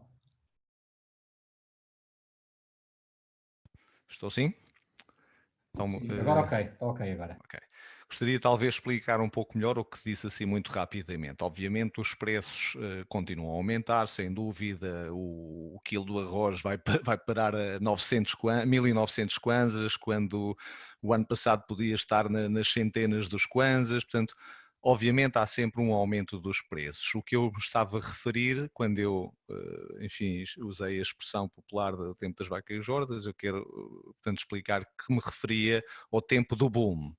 O tempo em que de facto havia divisas, capital e o crescimento, tínhamos crescimentos de 14% do GDP, etc. Estamos a falar períodos que remontam a mais de 10 anos atrás, ou seja, quer isto na altura em que um hotel, havia poucos hotéis, na altura o mínimo que se pagaria por uma noite seria $500, num trópico, num Alvalade, enfim, $500 por noite, o que se pagava num almoço, num simples restaurante a hora do almoço, portanto $50, uma pizzazinha, uma pizza e uma Coca-Cola. Portanto, estou-me a referir a esse tipo de preços que se praticavam, em que geravam margens, obviamente, excepcionais. E aí sim, nessas alturas, portanto, a recuperação do investimento, o lucro em transações era, obviamente, enorme, mas obviamente deixou de acontecer e não acredito que volte a acontecer, ou seja, o que acontece agora são preços de mercados, há um aumento, sem dúvida, dei o exemplo do preço do arroz, podíamos falar do preço do leite, 1.300 kwanzas, portanto, contudo, apesar desse aumento relativo, para alguns significativo, tendo em conta os salários mínimos, que em euros, pronto, falando em euros ou em kwanzas em euros, poderão rondar entre os 60 euros até 90 euros, o salário mínimo, independentemente do setor em que se trabalha, do trabalhador, isto para quem está em Portugal, a nível dos kwanzas estaríamos a falar entre 20 mil kwanzas, 30 e poucos mil kwanzas, portanto a nível de salários médios, obviamente que um aumento reduzido do preço custa no cabaz de compras, ou seja, tem um efeito, cria dificuldades para quem vive de salários, portanto, muito, muito baixos. Não estou a querer minimizar. O que eu me referia efetivamente era as margens de outrora, de 1000% e de lucros já não existem atualmente, não é possível. Ou seja, agora temos de ter uma lógica mesmo de mercado. E, efetivamente, vai-se acentuar cada vez mais. Era isso que eu me referi, penso que tenho respondido. pelo esclarecimento e pela resposta.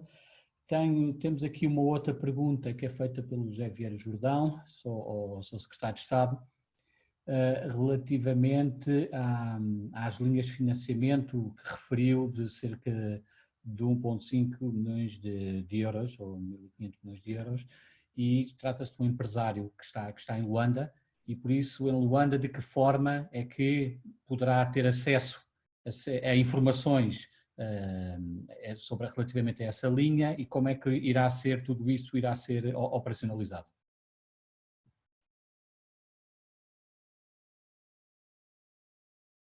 Não só ouvir, está desligado o microfone, desculpe. Peço desculpa. Agora sim, já me ouvem, não é? Sim, sim. Ok. Um cumprimento a todos outra vez e em particular à pessoa que colocou a questão. Desde o ponto de vista da Convenção Portugal-Angola, eu fiz um sublinhado quanto aos 1.500 milhões de euros convencionados entre os dois Estados. Essas linhas são linhas que são executadas de acordo com as prioridades estabelecidas pelo governo de Luanda, pelo governo angolano. Essa convenção é uma convenção que é utilizada maioritariamente, eu vou colocar a questão para não dizer quase totalmente, em função das prioridades de infraestruturação que o governo de Angola desenvolve. E por isso o processo é simples. Há projetos que são apresentados ao governo angolano, que o governo angolano entende apresentar a Portugal como elegíveis para financiamento. Esses projetos são naturalmente apreciados no Ministério das Finanças português e depois é emitida uma garantia de Estado que suporta essa operação, que no essencial será feita a partir de um financiamento bancário ou de um sindicato bancário que financia essa operação. É evidente que há, ao longo da história e dos últimos anos, grandes processos de infraestruturas que são financiados a partir desta convenção.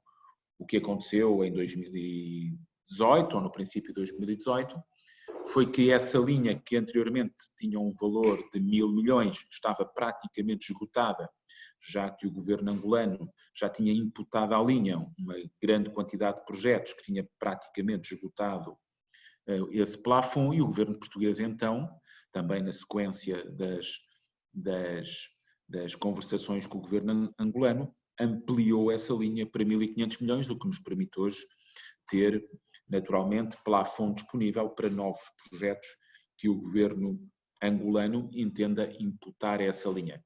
A linha, naturalmente, que permite a empresas portuguesas e com conteúdo nacional desenvolver os seus projetos em Luanda. Por exemplo, o Fernando Ferreira, da Parceria Portuguesa para a Água, sublinhava os projetos de todo o ecossistema da água e de facto, o Fernando Ferreira sublinhou e bem, Portugal é um país que tem uma oferta muito completa e muito competitiva e por isso tem sido muitas vezes um setor que no quadro das multilaterais financeiras tem tido muitos projetos e em muitas geografias diferentes.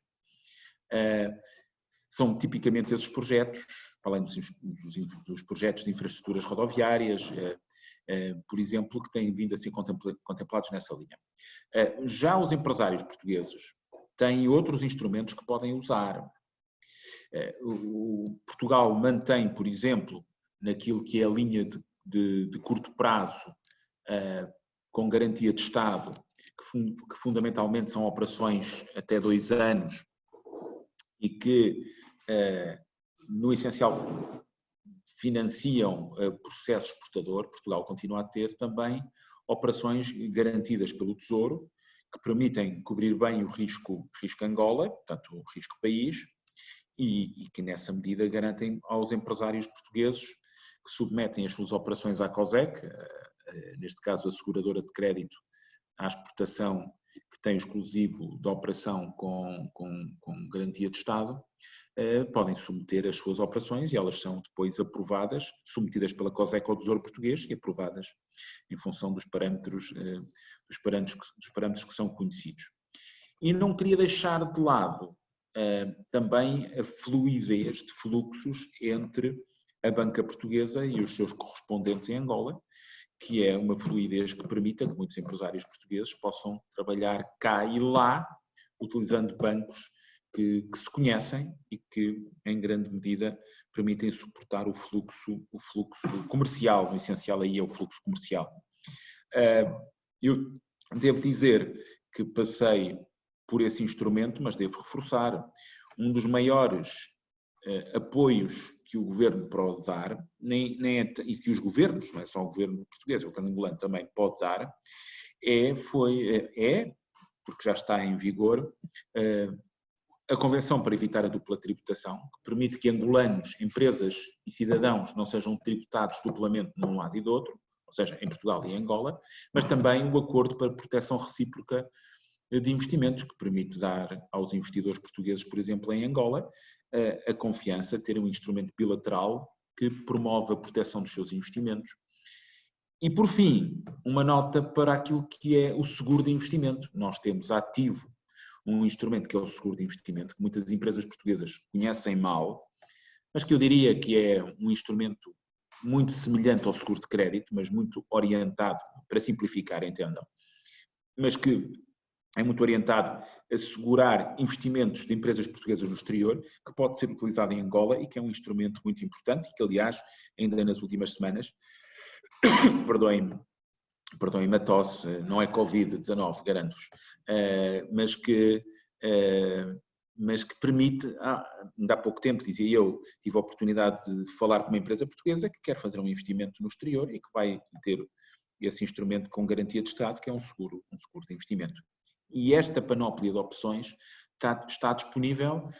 Venham as boas ideias, venham as oportunidades de negócio que há em Angola, naturalmente que há em Angola, mas aqui o António Henriques da Silva, melhor do que eu, poderá falar sobre esse assunto e que tenho a certeza que as administrações, quer a portuguesa, quer a angolana, podem estar disponíveis para apoiar.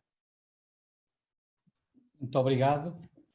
Carlos, eu estou aqui a fazer um bocadinho, ter em conta as oscilações em termos de internet, assumi aqui... O António já está connosco. O Carlos, e agora, António, se calhar dava-lhe a palavra agora para falar um pouco do trabalho que está a ser desenvolvido. Certo. Olha, seja bem-vindo novamente. Muito obrigado. Acho que tivemos aqui um problema com a internet, com a ligação. No fundo foi com a ligação ao Zoom, mas entretanto vamos então à nossa breve apresentação e vou já começar. Bom, o enquadramento que a apresentação vai ter, ela vai debruçar-se em 4 pontos essenciais. Vamos fazer um enquadramento macroeconómico da realidade mundial e do seu reflexo no país no contexto da pandemia Covid-19. Depois também vamos falar sobre os principais desafios de Angola no âmbito dos programas de diversificação da nossa economia. E também farei uma breve apresentação do PROPRIV, que é o Programa de Privatizações do Governo, nosso Governo, e também das vantagens, desvantagens e oportunidades conjuntas na perspectiva de uma maior inserção, tanto na ótica da economia mundial, na europeia e também da africana, do continente africano. Bom, quando nós falamos sobre o enquadramento macroeconómico da realidade mundial, temos que ter em conta que esta pandemia está a causar enormes perdas humanas em todo o mundo e que estamos todos concentrados em procurarmos proteger vidas e, por isso, os sistemas de saúde devem fazer frente. Como resultado da pandemia, o FMI, por exemplo, prevê que a economia mundial sofra uma contração brusca, na ordem de cerca de menos 3% em 2020. Uma das que constitui das piores crises financeiras desde 2008 e 2009. Por isso, o prognóstico de crescimento mundial acaba por estar sujeito a incertezas extremas e as sequelas vão depender de fatores cujas interações são hoje difíceis de se prever. Vamos vendo alguns sinais, digamos, de retoma, mas principalmente, se calhar, naquelas economias com maior porte e se calhar, de capacidade de resiliência, Mas, entretanto, se nós olharmos para a África subsaariana, que é onde o nosso país também se insere, como no resto do mundo, a crise sanitária provocou uma crise económica e as previsões, por isso, apontam para uma diminuição dos preços das matérias-primas. E, como consequência disso, também se verificou com a redução do preço do petróleo e, como nós sabemos, Angola ainda depende muito deste produto, deste recurso, e por isso mais uma razão para que nós tomássemos a sério a necessidade de diversificação da nossa economia. Em razão da consequência da pandemia, o FMI projeta que a economia aqui da região contrai em cerca de menos 1,6% este ano e podemos considerar que é um mínimo histórico, o que representa uma revisão em baixa de crescimento dos 5,2% percentuais em relação às previsões feitas em outubro do ano passado. As economias menos diversificadas, como a angolana, serão as mais afetadas devido ao impacto da queda dos preços das matérias-primas, como disse há pouco, e os países não dependem, nos países em que não se depende tanto dos recursos naturais, prevê-se que eles consigam fazer uma retoma mais fácil, mesmo que em setores como tradicionais também, como o turismo, sofram uma grave contração devido às restrições das viagens. Bom, dizer então, resumidamente, que em relação a Angola, nós estamos a prever para o ano 2020 uma contração do nosso PIB na ordem dos menos 3,74%, e com o PIB petrolífero a contrair-se em cerca de menos 7%, e o PIB não petrolífero com uma contração de cerca de 2,12%. Em relação à IPEX, a IPEX tem como missão, em sede não apenas do que está-se a viver, mas também das razões que levaram à sua criação, a implementação de políticas do Executivo angolano para a promoção e atração de investimento estrangeiro e também atuarmos na promoção das exportações. Com estes objetivos, pretendemos contribuir para a melhoria do nosso ambiente de negócios, facilitação e realização de investimento em Angola. O nosso core business é a promoção e atrair investimento, como disse, promover as exportações e fazemos avaliação do investimento privado através de processos legais, e aqui também depois vou falar brevemente mais à frente sobre uma novidade que seria a janela única do investimento privado. Depois, aqui neste quadro, para ser breve, resume-se um pouco aquela que é a estratégia do nosso país, ou seja, foram definidas políticas claras, temos um plano de desenvolvimento que cobre os períodos de 2018 a 2022, neste programa, o PRODESI, estão identificados 54 produtos. A IPEX, enquanto agência de promoção de investimento e atração de investimento e promoção das exportações, joga um papel importante e com esta visão clara e objetiva, o que nós pretendemos é contribuirmos para a diversificação, a redução das importações, o aumento das exportações, o impacto positivo na produtividade, o aumento da diversificação das receitas fiscais. Em relação aos programas de diversificação, como disse, temos aqui as oportunidades de investimento específicas nos setores da agricultura, produção pecuária, pescas, produção vegetal, extração de metais e minerais, o turismo. Também dizer que, numa ótica já mais imediata, temos em curso o programa de privatizações, que é o PROPRIV, que cobre três principais etapas. Temos ativos que estão em venda imediata e que são os ativos industriais na Zona Económica Especial Luanda-Bengo, e depois também temos planeadas vendas de ativos imóveis de maior escala e fazendo referência assim então às fazendas do Estado e explorações agrícolas públicas. E depois também temos, na ótica de um programa de privatização no seu geral, as empresas públicas com participações selecionadas. É importante aqui também, se calhar para aqueles que não dominem tanto, este tema. É importante aqui reiterar que o Porto Vivo está a ser implementado com o objetivo de gerar vantagens para todos os setores da sociedade angolana. E aqui estão inseridos os 4 principais quadrantes dessa abordagem para que se tome mais conhecimento. Bom, aqui neste quadro, não sei se consegue ver, temos as 195 entidades ou ativos identificados. É um programa que tem uma duração de 4 anos e depois temos também aqui distribuídos ao longo dos anos os ativos em questão e as alturas em que vão ser postos à venda. Em relação ao procedimento de venda, nós vemos aqui que ele vai ser feito através da Bolsa de Valores, através de concurso público, leilão em bolsa e depois também concurso limitado com pré-qualificação.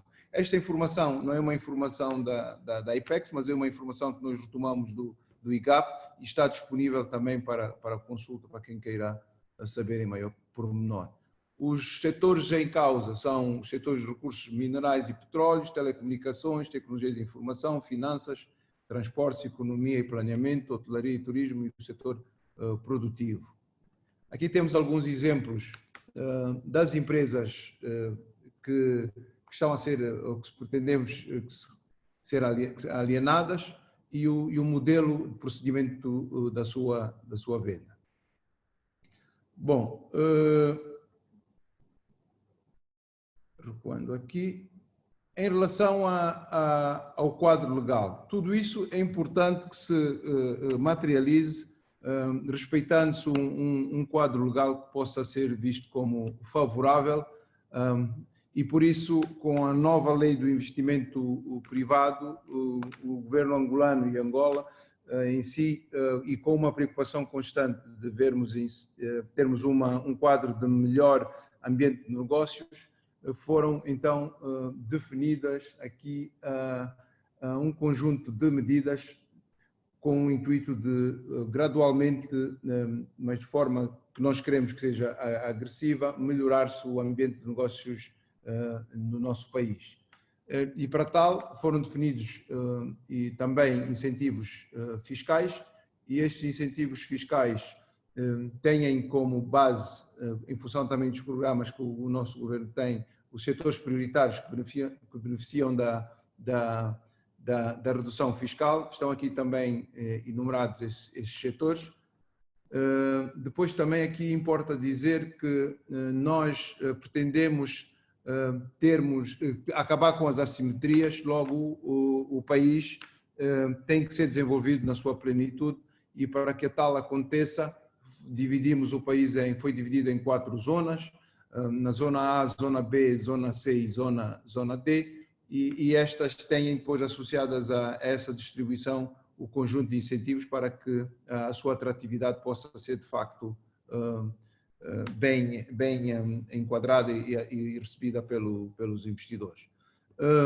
Em relação aos regimes de investimento, nós temos aqui 2 regimes, regime de declaração prévia e regime especial, mas também está em curso um processo de um regime que achamos que quando entrar em vigor vai ser visto como um bom passo, que é um regime contratual. E com base nesse regime contratual, os termos de negociação em função de fatores que possam agregar uma mais-valia tanto para a nossa economia, mas também para o interesse que o investidor traz, são como o montante de investimento, o setor da atividade, a geração de emprego e outros que se possam considerar como tal. Achamos que isso também vai ser uma medida que vai agregar valor ao que nós pretendemos realizar. Bom, vou só aqui recuar. Bom, fazendo um balanço breve do que tem sido a experiência já neste quadro das reformas que vão acontecendo no país, podemos verificar que houve um incremento, sim, comparativamente aos anos anteriores das iniciativas de investimento e eles começam a ter digamos, uma origem diversificada. Podemos dizer que esse investimento ainda recorre de iniciativas daqueles que já têm estado a fazer investimentos no nosso país, o que é um sinal que há uma tendência para se reinvestir, ou seja, apesar de ainda ela ser, de certa forma, tímida, mas é uma demonstração, por vários fatores, de que começa a haver mais confiança no potencial do país e também como resultado das medidas que estão a ser tomadas pelo nosso governo. Temos aqui, só para que se entenda um pouco, um quadro com os diferentes protagonistas enquanto origem do investimento e também da natureza em termos de setores. Muito obrigado. Esta seria então a apresentação que preparei para esta ocasião. Eu sei que já estamos aqui há bastante tempo, já estão, pelo menos aqueles que já, os preletores que me antecederam há bastante tempo, por isso, se calhar, todas as outras questões e em maior detalhe que se possam colocar, estou aqui disposto a responder e por isso coloco-me já à disposição. Muito obrigado. Obrigado, António. Aqui com esta nossa traição da tecnologia, mas eu perguntava-te o seguinte: depois já do Covid, como é que estão? Qual é o teu sentimento relativamente ao interesse dos investidores em Angola? O que é que tu sentes? O que é que eles te dizem? O que é que eles te perguntam? Quais são as principais preocupações em termos de futuro? Bom, primeiro dizer que a questão do Covid está a afetar todo mundo, ou seja, as preocupações que se podem estar a colocar em relação a Angola, elas são transversais ao espaço de interesse para o investimento, mas obviamente que também se questiona quais são as medidas que o governo angolano está a tomar para salvaguarda, primeiro, do interesse e do apetite do investidor, e é nesse campo que podemos dizer que estão a ser tomadas medidas que achamos que sejam pertinentes e oportunas, no sentido de, primeiro, desadaptarmos de forma tecnológica, porque, aliás, o exercício que está a ser aqui feito está a ser feito com base numa plataforma tecnológica, ou seja, aqui uma nova forma de se atuar, e é nessa perspectiva dessa nova forma de atuar que cada vez mais também temos que prestar atenção e transformar isso numa vantagem.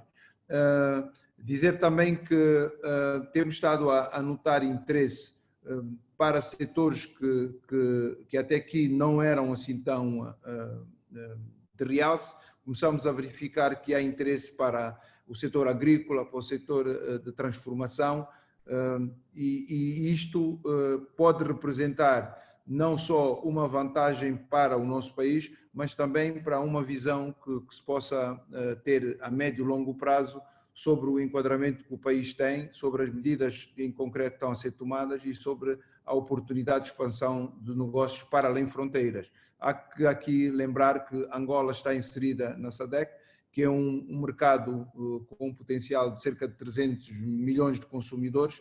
Muitos dos países que se encontram na zona, na sub-região, acabam também por ter necessidades que, por vários fatores, podem se conformar como favoráveis a que, em alternativa, olhando para Angola, para a sua localização geográfica, para a aproximação a um país, por exemplo, como é o caso de Portugal, e de produtos que possam ter a origem em Portugal e no futuro equacionados como possíveis de serem semi-acabados ou acabados em Angola, com recurso à matéria-prima oriunda em Angola, e desta forma acrescentar-se aqui um valor acrescentado.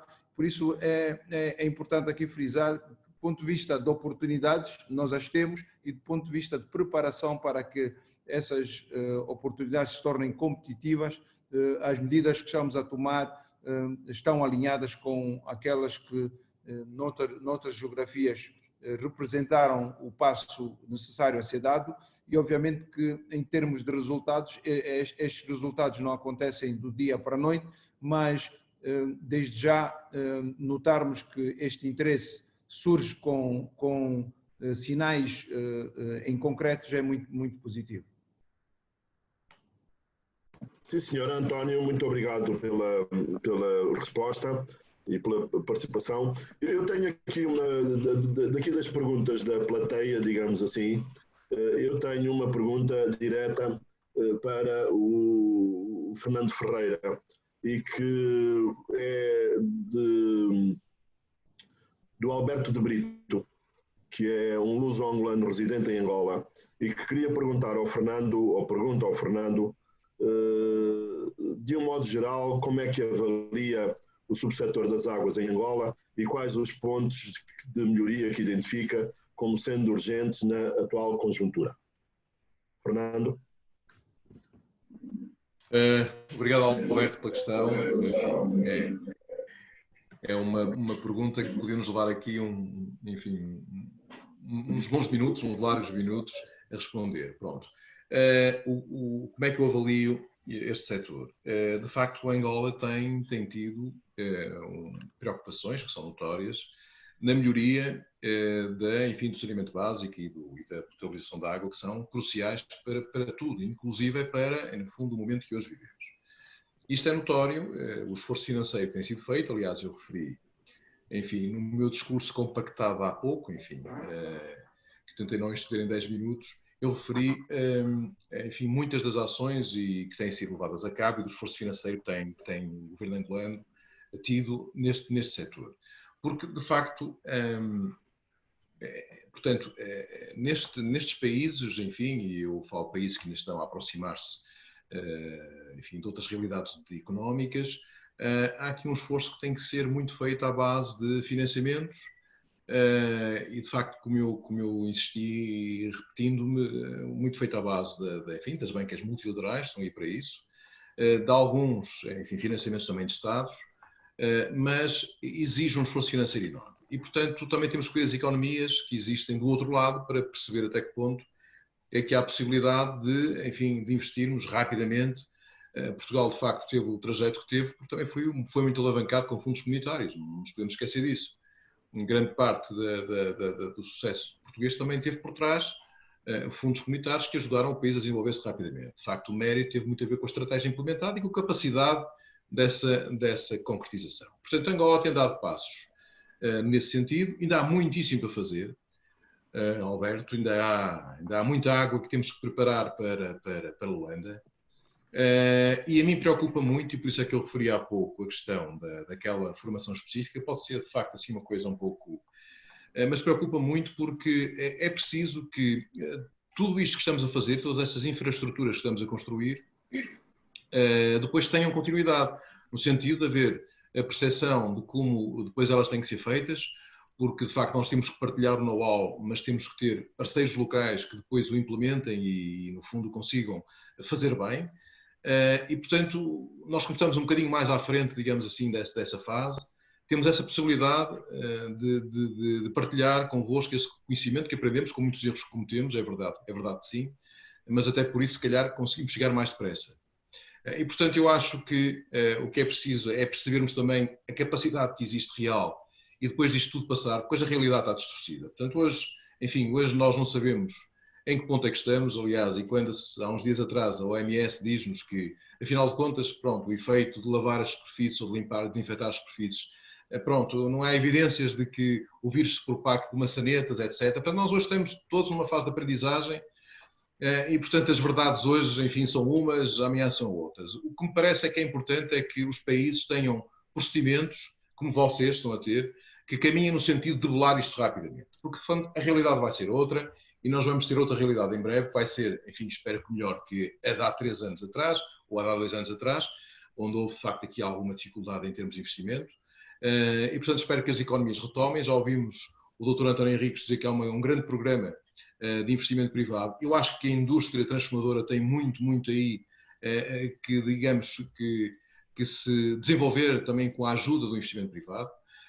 E, portanto, esta questão do saneamento básico e da água é uma questão que envolve investimentos muito complexos, muito elevados, são prioritários mas também compreendo, enfim, agora vou parafrasear o Secretário de Estado, vai tudo bater ao mesmo, o Secretário de Estado das Águas, do Rogério Lucrécio, vai tudo bater ao mesmo. É preciso que haja capacidade para investir.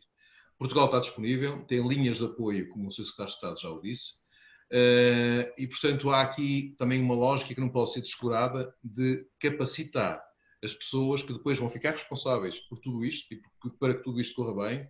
E acho que é uma forma desta genética de proximidade que nós temos está sempre presente. Quer dizer, havemos de continuar presentes localmente nas infraestruturas, isso vamos certamente continuar a estar, e já podemos continuar neste momento, enfim, que há alguma indefinição, presentes através destes mecanismos, a capacitar as pessoas para quando, digamos, o véu correr e conseguirmos entrar normalmente e com normalidade nos mercados, já tivermos lançado essas sementes que ficam e, portanto, é um trajeto que vamos ter que percorrer. Alberto, depois, se quiser mais alguma informação detalhada, pode até mesmo dirigir-se à PPA, através do site que existe. Eu não queria estar aqui a monopolizar muito o meu tempo, mas terei todo o gosto em partilhar consigo, enfim, mais alguns dados, mais alguma informação que queira. E, portanto, visite o site da PPA e mande um e-mail até ao meu cuidado, que certamente depois podemos comunicar. Obrigado, Fernando. Eu tenho aqui mais duas perguntas. Nós já estamos 10 minutos para além da hora, mas como nós em Angola ficamos sem net e deixamos de participar, eu atrevo-me a prolongar um pouco mais e ter estas duas perguntas. Tenho uma pergunta para o Sr. Secretário de Estado, Eurico Brilhante Dias, que é feita pelo Márcio Silva, também não se identifica, e que diz o seguinte, pergunta o seguinte: já houve linhas de financiamento para Angola que foram consumidas pelo Estado. O que Márcio Silva pergunta é o que é que Portugal vai fazer de forma a controlar os financiamentos, ou seja, destiná-los a projetos prioritários, e o que é que podemos contar para que seja assegurada transparência neste projeto, porque diz o Márcio Silva que há projetos que se podem chamar de utópicos. Na opinião dele, por exemplo, nesta fase não faz sentido pensar no turismo. Sr. Secretário de Estado, o que é que tem a dizer sobre isso? Peço desculpa, tive que acionar aqui o nosso microfone. Penso que já me ouvi. Um cumprimento aos nossos amigos de Angola, se não me ouviram antes. Tem que ficar claro na cabeça de cada um, e nem sempre é fácil, esse é o nosso trabalho, a natureza dos instrumentos. E eu há pouco, numa resposta, tentei dividir os instrumentos, mas talvez não tenha sido completamente eficaz e, portanto, posso, talvez aqui também nesta janela, tentar clarificar. Há instrumentos que são tipicamente centrados nas prioridades do governo de Angola, ainda que executados por entidades privadas portuguesas ou luso-angolanas. E a Convenção Portugal-Angola, de que fiz referência antes, é tipicamente um instrumento utilizado bilateralmente, mas dentro daquelas que são as prioridades do governo angolano. Diz o nosso companheiro de tertúlia alargada hoje pela internet que algumas prioridades não serão hoje as mesmas daquelas que tínhamos, se calhar, no pré-Covid. Admito isso. Mas essa é uma oportunidade que o governo angolano tem sempre, junto das autoridades portuguesas, junto do governo da República Portuguesa, o governo angolano tem sempre a possibilidade de reordenar e de colocar e tirar. Eu estava à procura de uma palavra melhor, mas é mesmo, é de tirar projetos e de colocar outros até ao limite do plafond. Mas devo dizer, como já disse anteriormente, há plafond disponível e, portanto, hoje, caso o governo angolano, e eu sublinhei isso na minha intervenção, esteja em condições de tomar mais dívida, e, portanto, eu percebo que hoje a questão de tomar dívida é sempre uma questão muito sensível, até pelo próprio enquadramento das finanças públicas angolanas hoje. Portanto, nessas condições, o governo angolano tem sempre essa oportunidade. Agora, e isto é prioridades públicas, ainda que executadas por privados. Outra coisa é financiamento a privados.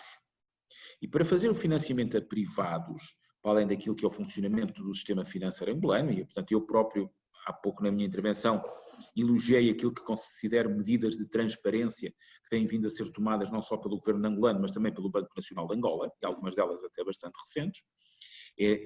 Para financiar os privados, nós continuamos com a linha de curto prazo a funcionar com garantia de Estado, sendo certo que mais do que investimento, ela financia a atividade comercial, mas financia ciclos até 2 anos, e com boas condições desde o ponto de vista de preço do dinheiro, devo dizer.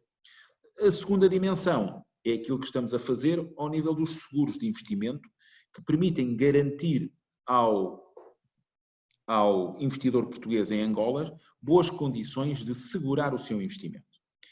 E há outros instrumentos. Nós hoje temos um instrumento que já está a dar alguns frutos em Angola, que são os fundos administrados pela Sociedade Financeira para o Desenvolvimento, pela SOFIS, que é tutelada diretamente aqui pelo Ministério dos Negócios Estrangeiros, que já tem alguns projetos em áreas muito interessantes em Angola, especialmente no setor da saúde, por exemplo, hoje tão premente por causa da questão do Covid, e outros instrumentos que temos fundamentalmente para financiar a internacionalização das empresas portuguesas, e esses muito administrados por entidades do Ministério da Economia da República Portuguesa.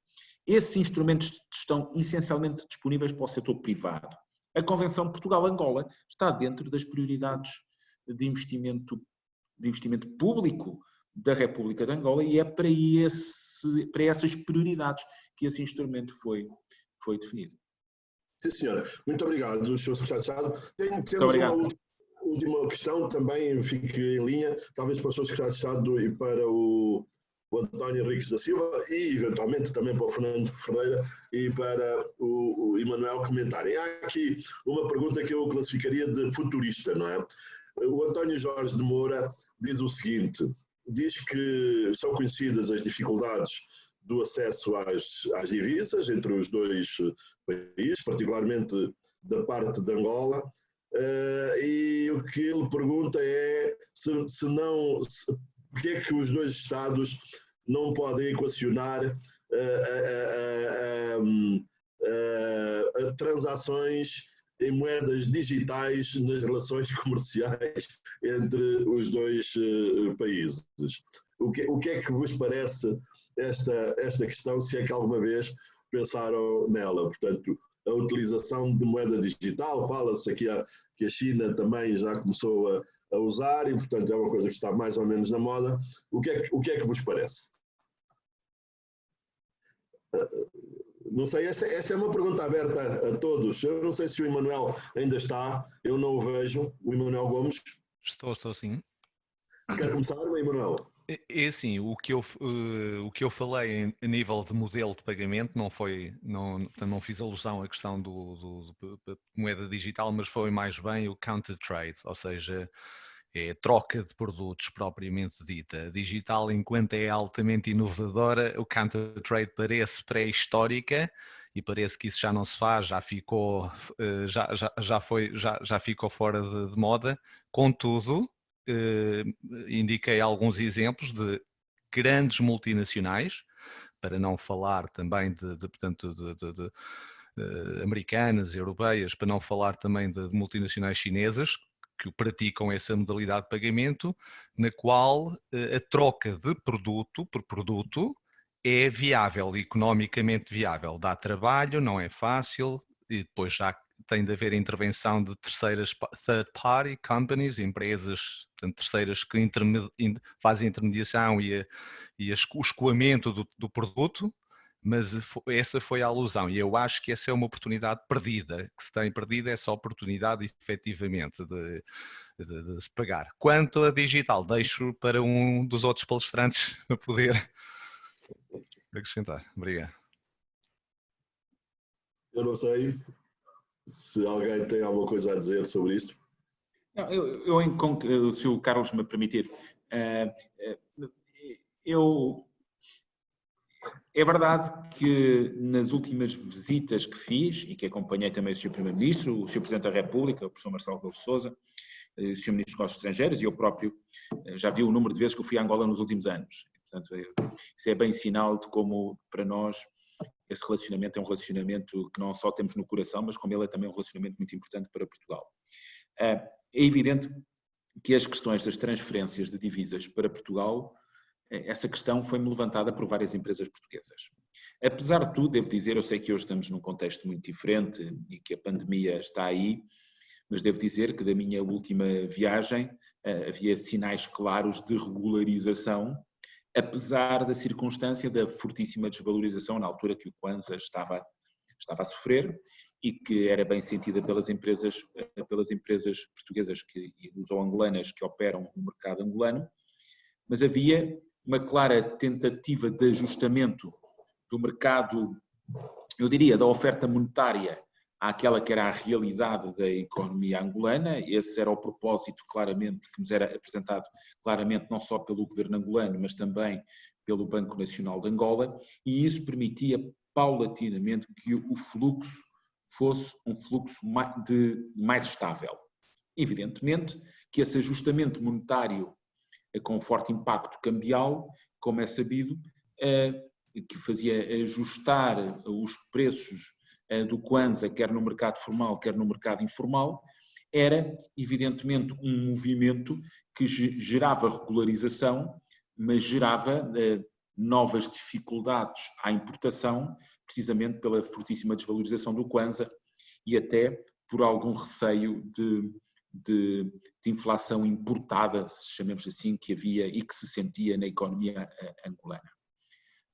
Eu penso que hoje estamos a viver um momento muito diferente. O Covid teve um impacto brutal nas matérias-primas energéticas, eu diria que praticamente inacreditável. Para terem uma noção, hoje a Galp continua, a refinaria, a maior refinaria do país, em Portugal, a Galp, em Sines, está em layoff, está encerrada, e o principal motivo é porque tem a tancagem completamente cheia de produto refinado que não sai, que não é vendido, porque evidentemente as pessoas não saem de casa, não consomem e, portanto, a refinaria não tem por onde produzir para se tocar. E esperemos que isso seja algo que se altere rapidamente nas próximas semanas ou nos próximos dias, mas essa é a circunstância, ficámos com a tancagem completamente preenchida e, portanto, a refinaria não tinha por onde se tocar. E, portanto, esse quadro para nós é claro, continua a ser uma preocupação de muitas empresas portuguesas, mas que teve, eu diria, uma forte regularização a partir do final de 2016. 2017 já foi um ano diferente e, portanto, eu diria que até alguns problemas que surgiram na altura com alguns trabalhadores portugueses expatriados em Luanda que queriam fazer regressar a Portugal os seus salários, porque muitas das famílias desses expatriados estavam cá e viviam desses salários. Essa questão foi regularizada. Tivemos a questão da TAP, que foi também regularizada ainda em 2017, princípio de 2018, que foram sempre boas notícias que tivemos de Angola nos últimos anos.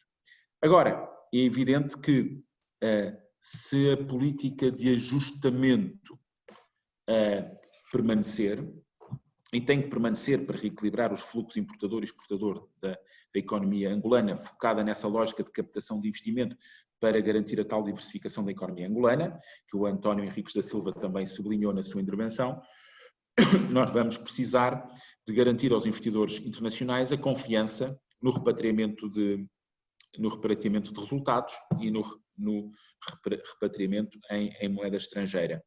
E esse é um desafio que talvez soluções engenhosas como aquela que nos é apresentada pelo nosso participante nesta conferência pode ser pensada.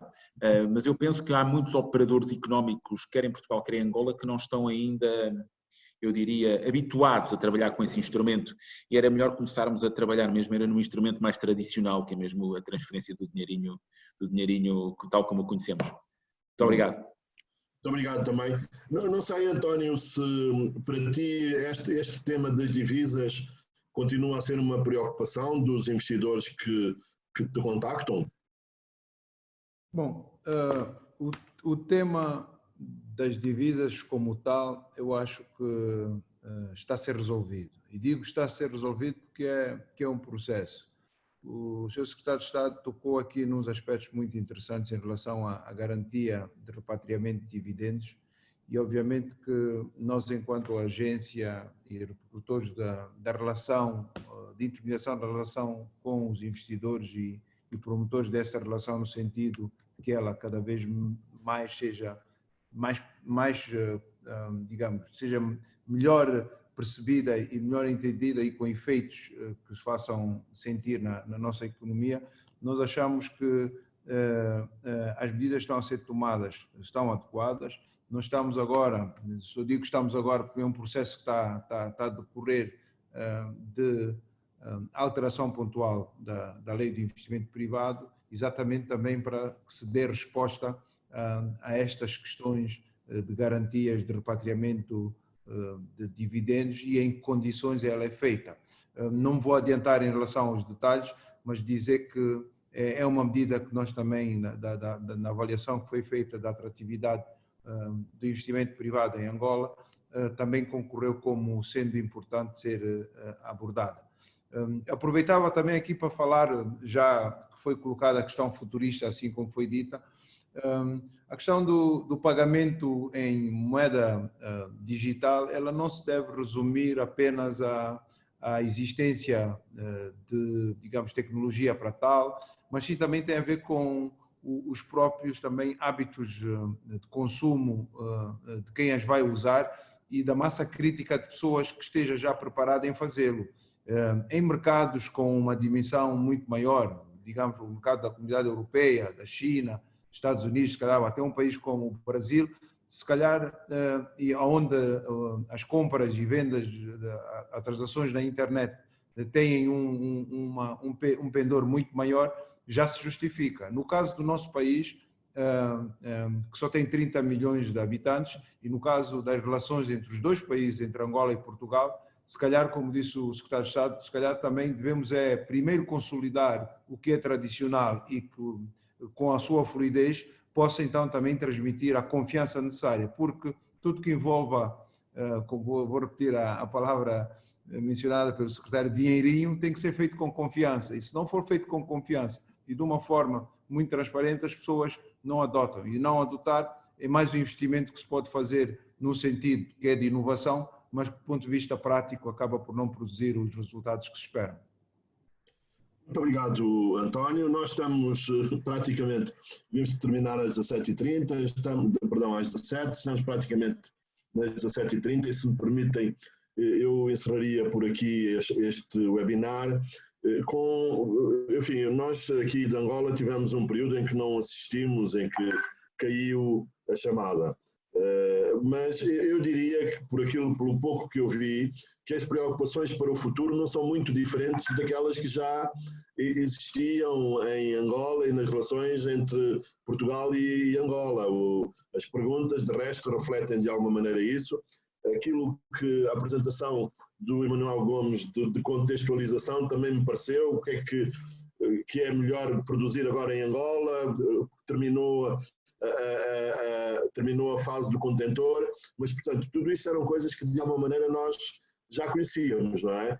E, portanto, o Fernando falava das incertezas que existem, nós não sabemos nada do que vai acontecer com o Covid, todos os dias ouvimos coisas novas, primeiro tínhamos que ter cuidado com as maçanetas, agora já não temos a certeza se as maçanetas de facto propagam, mas, portanto, parece-me que os dois países têm, e pelo pouco que eu ouvi, que as preocupações para o futuro são mais ou menos as mesmas que existiam antes do Covid, e, portanto, esperemos que depois disto passar, possamos retomar as relações e cada um dos países resolver as questões. O Sr. Secretário de Estado falou nisso, da publicação da proteção dos investimentos e da questão da dupla tributação, podem seguramente ajudar no futuro. Então, se me permitem, eu encerrava por aqui, ou não encerrava, porque quem vai encerrar é o João, não é? João Luís Traça. Sim, obrigado pelo privilégio de encerrar um evento com estas características. Eu gostaria apenas de, muito rapidamente, agradecer aos painelistas e a todos os membros do painel e a todas as pessoas que tiveram disponibilidade para assistir a este evento, que, embora seja virtual, não deixa de ser uma forma de nos aproximarmos todos. E acima de tudo acho que é importante é que todos nós comecemos a pensar que verdadeiramente o Covid veio trazer aqui, bem ou mal, alguma mudança no mundo e que temos que aproveitar essas mudanças para ser uma oportunidade para reforçar as relações entre Portugal e Angola. Muito obrigado a todos e até uma próxima oportunidade. Muito obrigado. Um abraço a todos e muito obrigado. Um abraço, Um abraço também daqui de Lisboa para Luanda.